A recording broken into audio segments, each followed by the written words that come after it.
You know what you guys are, right? You guys know what you are. A few of you out there might be, dare I say it, you might just be some haters. What is up, peeps? Welcome back to more CS news. We're going to talk about today. We're going to get into it as there's been a lot of hate flowing towards someone's way, someone that I really enjoy watching play Counter-Strike, and that's the heat of today's news, but it's not the only story out there we'll be diving into with some espresso and chocolate milk. So, as per usual, hope you all enjoy. Go grab a cup and let's crack on into it. Why don't we? As first things first, let's hop into the bad news out there. That being Astralis continuing to budget cut as with the rumored organization to be sold for around $2 to $3 million, maybe a bit more than that if it does include the players. We talked about that a couple of videos ago. It is now like week-old news out there. Rumors saying that Jonas Gunderson, formerly of North, attached to big names like NIP, potentially interested in the buying of the organization. And of course, the rumors sparked by Overdrive saying the org has to sell due to financial issues, and the valuation of this org at one point,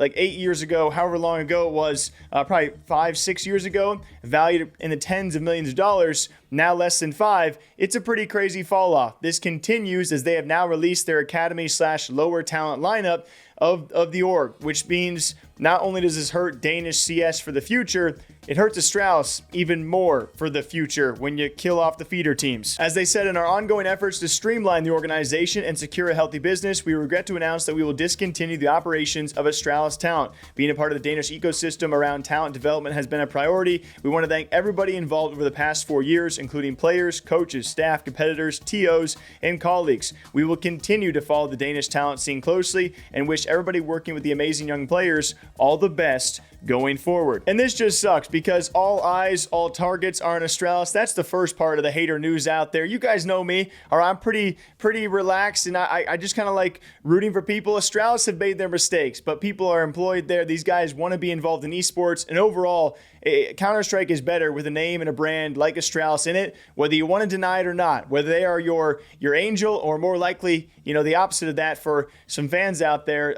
They are needed, and it would be great. It would have been great to see them back at a major and keep those storylines going. We still are going to be waiting to see what the future of this team, this lineup, this organization will be as they continue to cut costs. But I'm upset with a few of you out there because our next story is the big one, and that is NiKo hate. Ever since IEM Melbourne, the Falcons choking away their lead and their 6 match points and the 9-2, 9-3 ultimate half against Vitality in a Game 5 that was one of the best series we have seen in the past year. Well, now people are analyzing NiKo and talking a lot about NiKo, and threads popping up left and right all around NiKo to the point where people are saying, hey, this whole Nuke and Deagle combination is a bad combo for NiKo. And it just, at the end of the day, this doesn't come down to one moment or one player, okay? I love NiKo. I think he's going to get his eventually. It's going to come down the line. It's going to make for this great overarching arc when eventually it does happen.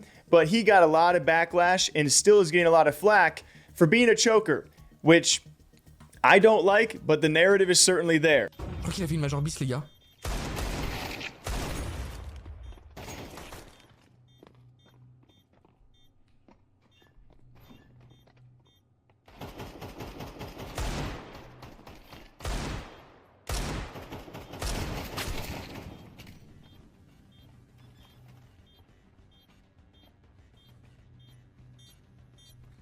Faut pas qu'il joue au Deagle sur des rounds importants, je crois. I mean, so much so, people were identifying his previous choke when he was on G2 against Na'Vi. We know the Deagle moment, right? I'm not going to play it. I'm not going to do that to NiKo. And they're analyzing like it was pretty much the same spot, just, lower elevation on the map where it was against ZywOo. And he had a clutch opportunity and a match point that very well could have changed the series. Like, there were many moments, if we really wanted to go back in all the VODs, there were probably so many moments like this one, but because it's NiKo, a Deagle, and a match point, and Game 5, it's tough. It definitely sucks, and I'm sure it's something that has been eating NiKo alive ever since. But I guess with these CS pros, they're traveling the next week. They got another event the next week, so maybe that'd be a great question for NiKo. How do you let moments like that go? Because they're doing fine right now, so I think they've let it go for now.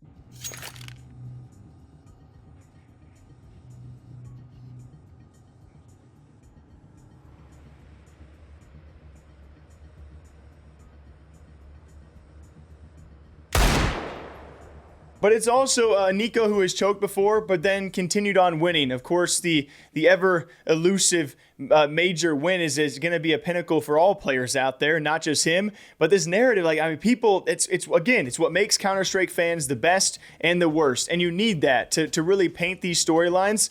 And people really giving a lot of criticism to NiKo for it. So what do you guys think about that moment? It did change the series, but then looking back on it, that's what made the series so freaking good, because I'm sure there are many other opportunities besides this one. Speaking of opportunities though, Perfecto will finally get his. I almost covered him the other day because he gave his girlfriend a Porsche, or I think it was a Porsche, a brand new car, like just in the middle of a stream. He was like, yo, here's your gift.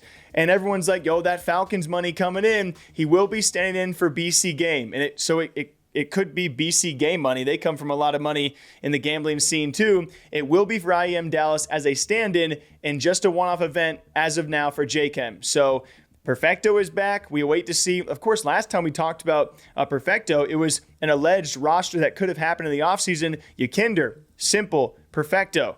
Obviously did not work out. Yakinder now with Furia. Simple is in no man's land. And Perfecto will now be playing for BC Game. So it'll be fun to see him back. Like, that'll give, I hope to be going to Dallas. So that'll be a nice little treat to see. And speaking of treats and what they're not known for over in the UK, the sweets. Yeah, well, they got one sweet thing. Sometimes I hate the way I talk. That's going to be Mezii, though, our UK king or prince, however you refer to him. I've been loving Mezii for a long, long time. And he got his against Wildcard. Yeah. On American soil. Okay, so it turns out if you're Vitality, you can play anywhere. Now, we have now confirmed that. Here's Mezii with a legendary ace. Out of the sales of Vitality, you'd think, but a bomb plant could still make things interesting. Oh my goodness. Just like that Tech 9 kill does. Mezii connects with one. Both him and Apex softened up somewhat. They phase the smoke at the perfect time. Okay, second for Mezii. There's a couple more players approaching. Oh, it's a quad! Mezii on for the ace! Vitality taking! That crown, well polished, and that sword, so sharp. And by the way, I was told to post about that. Sometimes with these great moments, I do post them, sometimes I don't. That's thanks to the comment section down below. So thanks. You guys can decide what I post and talk about, all right? You guys can literally dictate what I cover on this channel. But that was 4 great stories that I want to talk about today for CS News. As per usual, thank you all for watching and for subscribing to all of our channels. They will be linked down below. We got a main channel, we got this channel for Counter-Strike News, and we also have a gaming interviews channel for people in the scene out there. So thank you all for watching. I will see you back here sometime soon. Until then, I'm going to drink this. Bye-bye.